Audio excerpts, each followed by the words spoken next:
paulistana,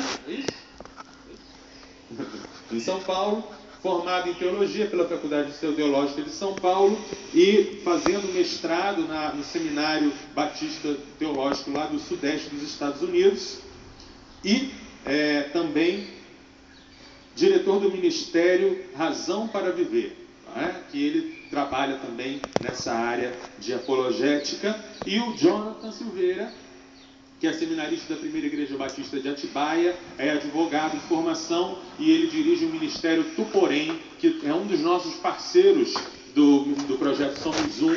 É um ministério onde você encontra reflexões, vídeos, estudos, muito material, muito importante para você se preparar para a sua tarefa apologética. Nós vamos estar conversando sobre como o universitário deve se posicionar quando sua fé está em xeque. E você pode fazer suas perguntas, tá? Comece já, se você tem perguntas sobre essa área, você já pode escrever, levante sua mão, alguém vai buscar o seu papel, a sua dúvida, porque nós vamos ler a sua pergunta aqui e você pode então participar dessa forma, ok? Cada um dos participantes vai ter 10 minutos para fazer suas considerações iniciais e aí logo depois nós vamos passar para as perguntas, tá bom? Quem quer começar?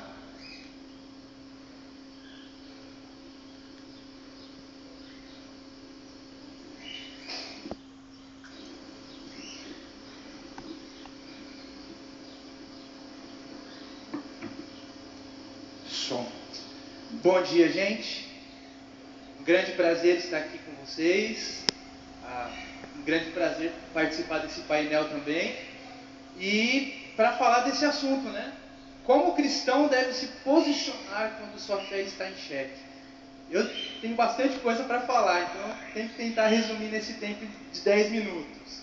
Mas eu gostaria de apresentar alguns princípios, pelo menos 3, que nós podemos tirar de uma passagem bíblica, que eu gosto bastante, que é o discurso de Paulo no Areópago, Atos capítulo 17, versículos 16 a 34. Aquele famoso discurso de Paulo em Atenas, onde ele começa a expor a sua fé e defender a sua fé perante filósofos estoicos e epicureus. E era um contexto onde a fé cristã ela não era muito bem recebida. Então Paulo está ali numa posição de defesa também. A fé dele está colocada em xeque. Então nós não vamos ler aqui, não é uma pregação, não temos tempo para isso, mas é uma breve reflexão. Então são 3 lições. A primeira delas, nós podemos dizer que nós devemos criticar ideias hostis ao cristianismo, mas devemos ser amorosos com aqueles que as defendem. Então nós devemos criticar ideias hostis ao cristianismo, mas devemos ser amorosos com aqueles que a defendem. Nós vemos esse comportamento de Paulo, quando ele está lá em Atenas. Ele se depara com um cenário de idolatria. E é interessante que o versículo 16 do capítulo 17 diz o seguinte: enquanto Paulo os esperava em Atenas, o seu espírito se revoltava em face da idolatria da cidade. Isso é muito interessante, o espírito de Paulo se revoltava. Mas o que é mais interessante, apesar de ele ser um cristão e ter uma educação judaica também, um monoteísta firme, então, é interessante notar que ele não surtou, ele não saiu pela cidade destruindo deuses. Ele não saiu pela cidade amaldiçoando e declarando que eles eram idólatras. O texto nos diz que ele foi perante aqueles homens e discursou. Ele argumentou, contrarrazoou com eles. Então o engajamento de Paulo com aquelas pessoas foi motivado por um coração compassivo. Isso é muito importante para que nós aprendamos também. Ele respeitou as crenças daquelas pessoas. Eu particularmente já cansei de ver cristãos querendo enfiar o evangelho goela abaixo. Cristãos mal educados, que não respeitam, não ouvem a outra pessoa. E isso é muito complicado, irmãos. Quem aqui nunca recebeu uma testemunha de Jeová na sua casa, por exemplo? Eu tinha morrido de medo de receber uma testemunha de Jeová na minha casa. Eu vou confessar o meu pecado aqui. Mas, uma vez que nós compreendemos a nossa fé, nós não podemos ter medo. Nós precisamos ouvir o que aquela pessoa tem a dizer e compartilhar. Nós precisamos entender que a cosmovisão, ela não é completamente falsa. Nenhuma cosmovisão é completamente falsa. Dr. Jonas Madureira falou um pouquinho sobre isso ontem. Porque uma cosmovisão é um conjunto de crenças. Ela é composta por um conjunto de crenças. Então, isso não significa que todas elas sejam falsas. Dificilmente você vai encontrar uma religião, por exemplo, ou uma filosofia que seja errada do princípio ao fim. Então, existem maneiras de se conversar e pontos de contato para a gente estabelecer um diálogo. E quando nós fazemos isso, nós temos condições de dialogar com a pessoa, nós temos sensibilidade para com a outra pessoa, nós podemos amá-la. Saber ouvir é saber amar. Eu vi esses dias uma frase no Facebook que dizia assim: 10% dos conflitos são devidos a diferenças de opinião, 90% são devidos à entonação de voz. Isso é muito verdadeiro. Segunda lição: é importante explorarmos as brechas nos argumentos e na cultura. Paulo fez isso muito bem. Lá nos versículos 22 e 23 ele diz assim, o texto, né? Então Paulo, levantando-se no meio do Areópago, disse: Senhores atenienses, em tudo vos vejo acentuadamente religiosos. Ele não disse idólatras. Isso é muito interessante. Porque passando e observando os objetos de vosso culto, encontrei também um altar no qual está escrito ao Deus desconhecido. Pois esse que adorais sem conhecer é precisamente aquele que eu vos anuncio.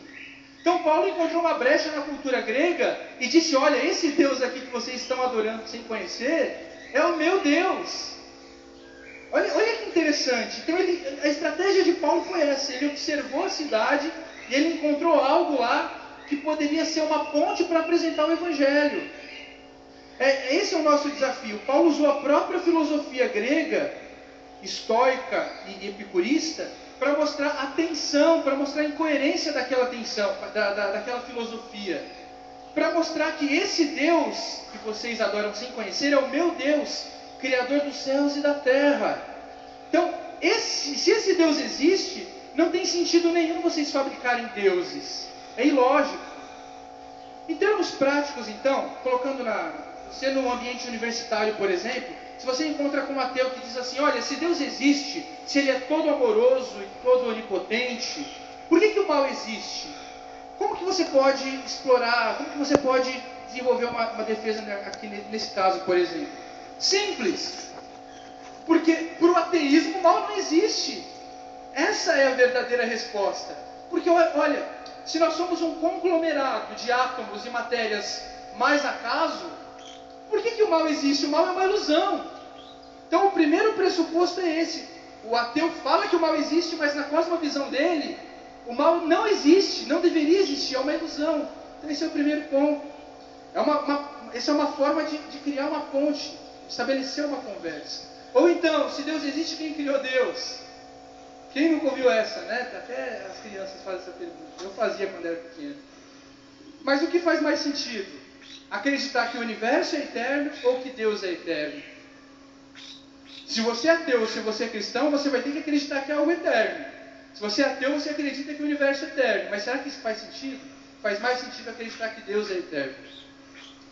Então é isso. Nós precisamos encontrar essa ponte de contato, encontrar esse Deus desconhecido para poder apresentar o Evangelho. Mas para isso nós precisamos compreender o argumento, nós precisamos ouvir a outra pessoa, nós precisamos entendê-la, nós precisamos amá-la, nós precisamos investigar a cosmovisão daquela pessoa.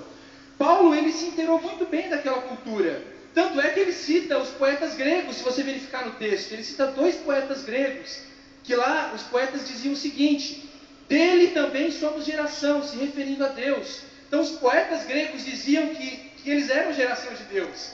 Então isso é uma verdade que estava na cultura grega, que Paulo capturou para afirmar o cristianismo. Olha que interessante, eu vi uma verdade na cultura grega, fora da Bíblia, que Paulo utilizou para uma ponte para o Evangelho. Esse é o nosso desafio como apologistas. Nós precisamos criar pontes. Nós precisamos estabelecer os pontos de contato. Nós precisamos identificar isso. E a terceira lição é a seguinte: a ressurreição de Cristo sempre deve ser anunciada. E devemos nos lembrar de que isso implicará rejeição. Depois que Paulo apresenta o seu discurso, na verdade ele começa apresentando Deus. Mas só apresentar Deus não é suficiente, gente. Só mostrar argumentos que Deus existe, não leva ninguém à salvação. Tiago diz que se você crê que Deus é um só, fazes muito bem, até os demônios creem e tremem. E a gente sabe que demônio nenhum vai para o céu. Toda apologética deve ser direcionada à cruz. Se você não apresenta Cristo, ela é insuficiente.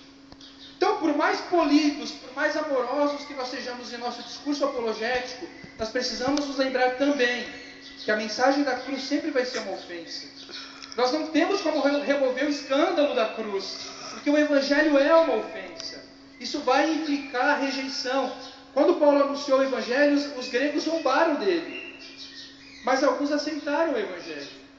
Então nós não podemos nos amoldar a uma cultura que é idólatra, que é corrupta, ou no ambiente universitário, nos amoldarmos a uma cosmovisão que é predominante naquele ambiente. Não, nós precisamos acreditar que o Evangelho, ele não é o hóspede de uma cultura, mas ele é o juiz e redentor, como disse Bruce Nichols.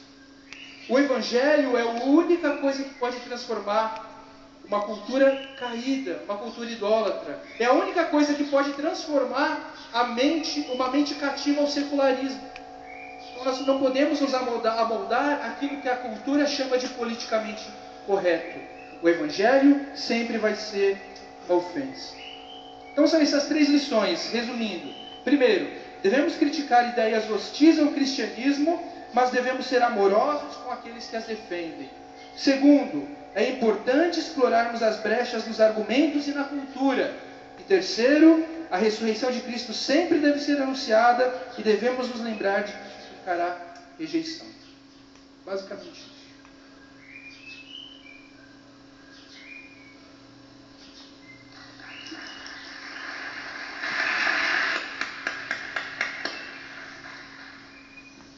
Um jovem cristão na universidade, ele primeiro precisa reconhecer que ele está num mundo diferente.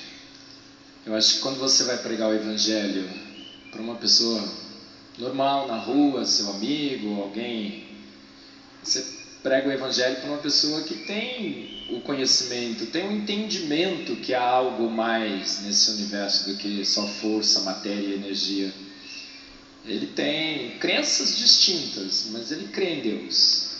Então a barreira intelectual, ela provavelmente não exista, ou ela é muito pequena. E aí você tem que trabalhar na questão da defesa do Deus bíblico, da teologia correta. Às vezes essa crença está direcionada a deuses falsos e tudo mais. Aí a estratégia é diferente. Mas quando você entra numa universidade, numa faculdade, você está entrando nas catedrais do naturalismo filosófico. Não tenha dúvida, você vai encontrar ali uma concentração muito maior de pessoas que já foram doutrinadas e catequizadas no naturalismo filosófico. É incrível, mas você vê que eles estão ali. Então a catedral do naturalismo filosófico são as universidades, são a academia em geral. A gente vê ali uma predominância muito forte do ateísmo, da negação da existência de Deus e uma racionalidade que parece negar a existência de Deus. Então o jovem universitário que você vai se deparar, na maioria das vezes, nem sempre, há exceções, sem dúvida, mas aí é uma pessoa especial. Uma pessoa que já criou uma barreira intelectual. E eu costumo dizer que a mente é a chave e o caminho para o coração.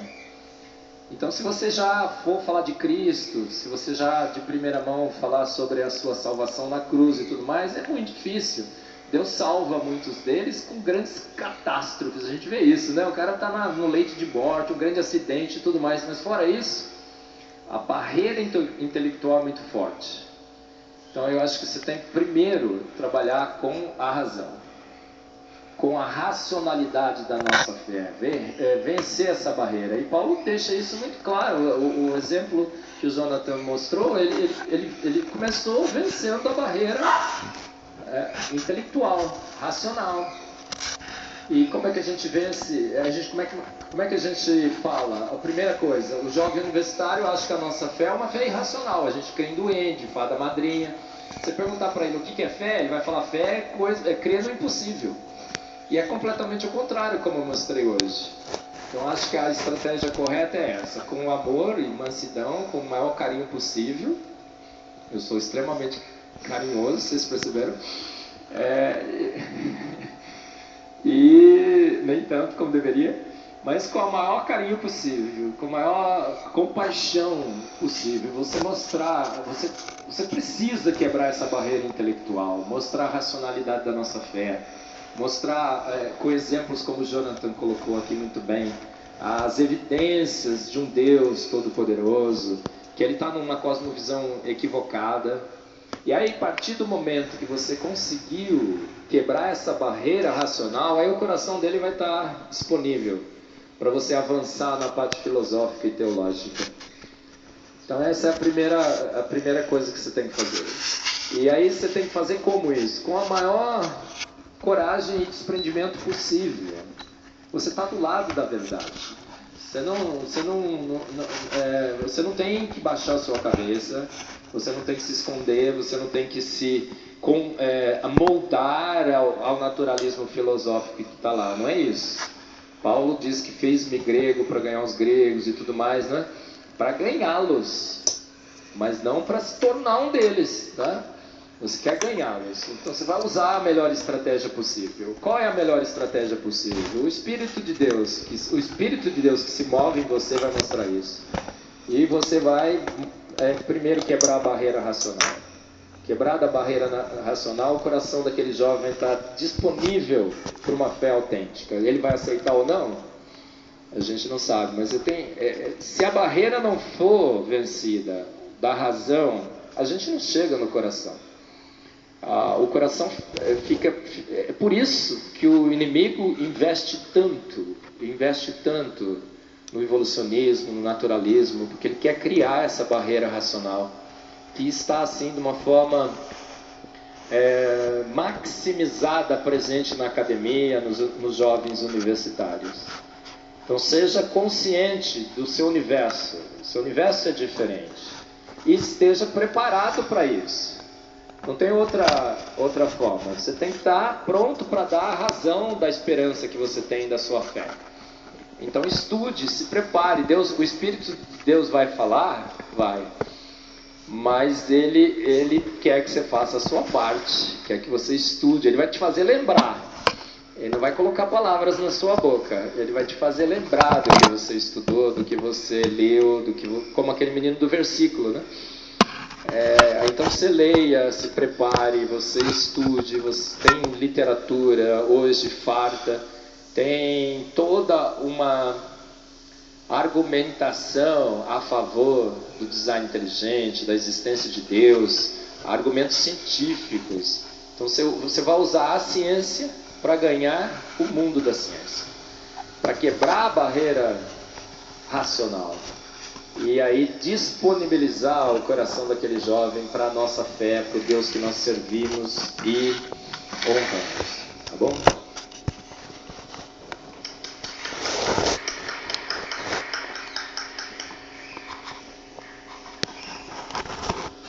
Bom dia. Olá. Alegria estar aqui com vocês. Sou o pastor Alex Vermura, já fui apresentado. É uma honra falar os soteropolitanos, né? Que bacana. O povo da Bahia, o povo baiano é muito simpático. Tá aí o Brandão, que não deixa negar, né? Muito, muito querido. Brandão, guia turístico. Se vocês querem saber a história da Bahia e a história do futebol americano, eles sabem muito bem. Depois perguntam para ele. Mas é uma honra estar com vocês e muita alegria. Estou sendo muito bem recebido. Bom, a grande questão aqui, como o cristão deve se posicionar quando a sua fé está em xeque. Eu concordo com tudo que o Jonathan falou, com o que o Iberlin falou. Eles falaram de uma forma excelente a questão da defesa da nossa fé, da necessidade de fortalecermos nossos argumentos e também de sermos brandos e amorosos.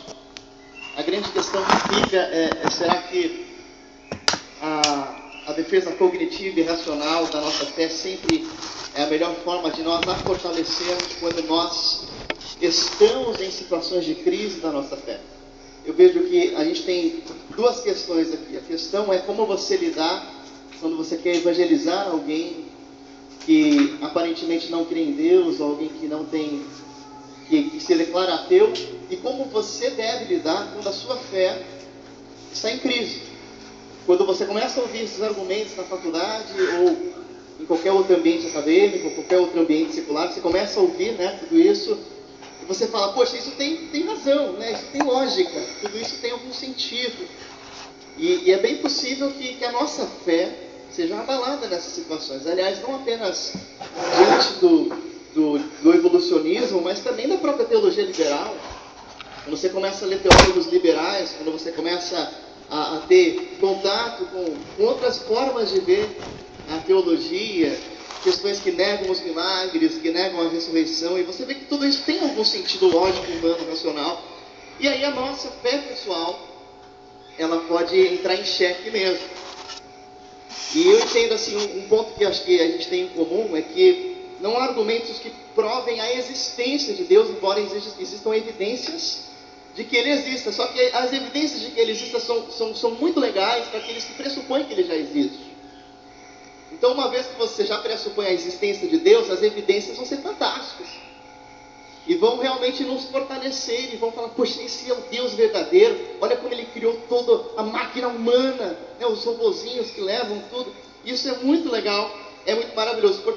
No entanto, eu creio particularmente que a fé, ela é sempre concedida como graça, ela não pode ser adquirida. Você não pode levar alguém a crer apenas pela racionalização. A racionalização fortalece aquele que já crê.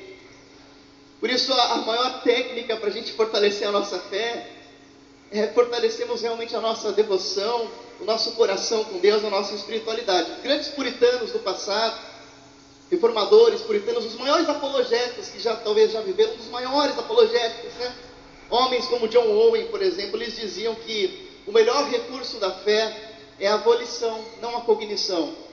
O melhor recurso, o melhor fortalecimento da sua fé é a sua vontade, é você ter vontade. E não apenas a cognição, o conhecimento racional. A vontade, nem sempre temos de fazer isso, nem sempre temos vontade, nem sempre temos a nossa vontade voltada para Deus. Mas será que é a nossa racionalidade que vai nos gerar vontade para buscar a Deus? Nessas horas entra uma questão que é mais devocional e mais espiritual. Embora esses homens expusessem a sua fé com excelência, eles nunca colocavam a sua capacidade racional acima da sua devoção. A devoção deles era o que originava toda a racionalidade e reflexão filosófica e teológica. Há um texto, e um dos maiores, Paulo é o grande apologeta, sem dúvida nenhuma. E como já foi citado Paulo no Areópago, eu gosto muito do apóstolo Paulo. No texto que todos nós conhecemos de Efésios 6, quando ele trabalha lá alguns conceitos da batalha espiritual, né, a armadura espiritual que todos nós conhecemos.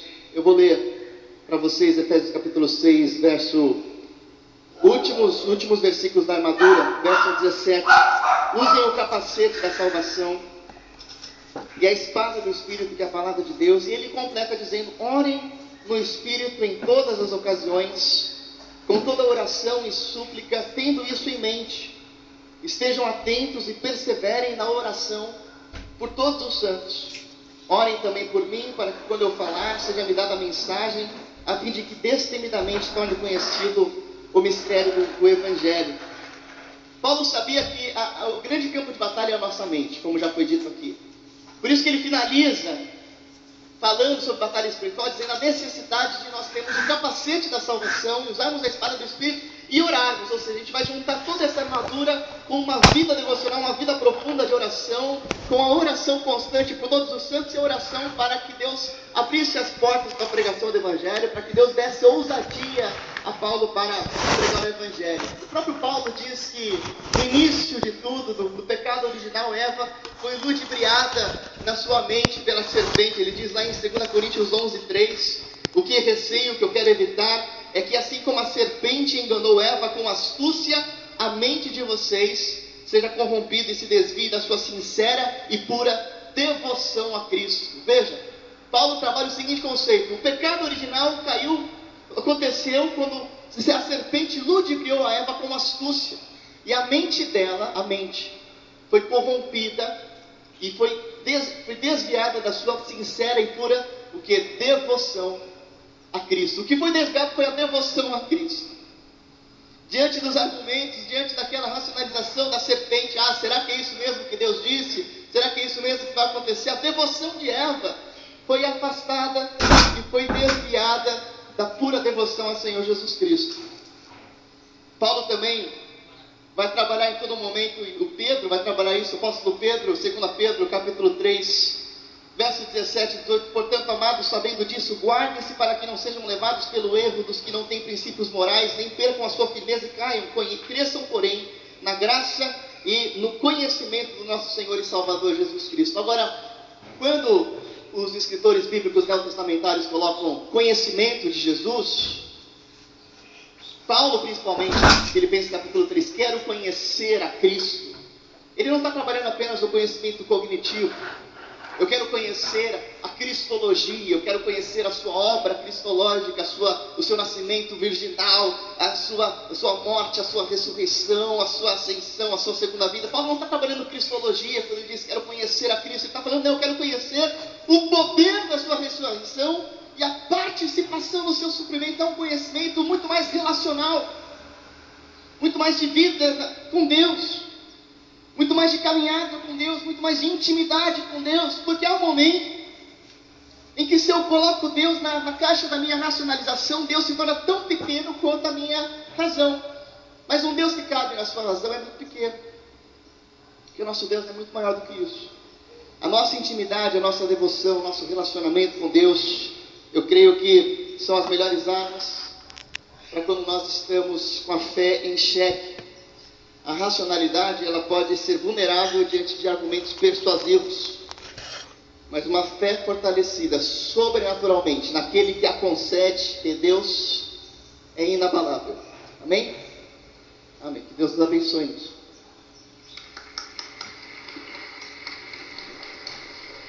Eu já tenho aqui algumas perguntas, você pode continuar escrevendo, mandando suas perguntas.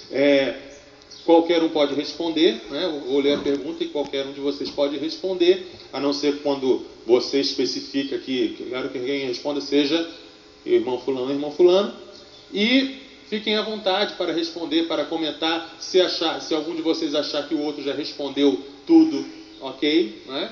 Está contente, tá certo? Então vamos começar. O desafio para o estudante das ciências sociais é: como justificar, defender a nossa fé em Deus diante do pós-modernismo e das teorias críticas, onde tudo é discurso e construção social? Como explicar que Deus não é uma construção social?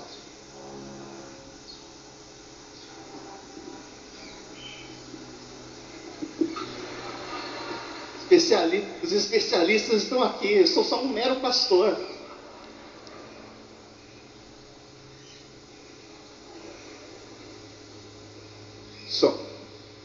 Bom, vamos lá.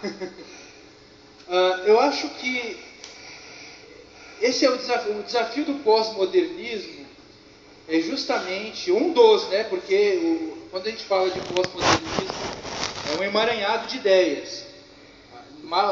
Até os teóricos não sabem muito bem ainda o que seria o pós-modernismo. Mas enfim, eu acho que um dos desafios é a ideia do relativismo. E o construtivismo também se aproxima muito dessa noção, né? Eu acho que a primeira ideia para desmontar a ideia de que Deus é simplesmente uma construção social, e até mesmo Dawkins e os neoateus, por mais que não trabalhem nessa mesma linha de argumentação, eles desenvolvem outros argumentos que se assemelham a isso, de que Deus é um vírus, ou de que Deus é uma doença. O Freud também falava que Deus era uma necessidade que nós tínhamos de ter um pai cósmico. Então, esses argumentos sempre existiram ao longo da história. Eu acho que o nosso desafio é mostrar que Deus, agora pensando em termos de racionalidade mesmo, tá bom? Acho que é importante a gente trabalhar nos dois sentidos, racionalidade e vida cristã. Em termos de racionalidade, Deus não é simplesmente uma uma concepção do homem. Não tem como a gente trabalhar nesse sentido. Primeiro porque nós temos evidências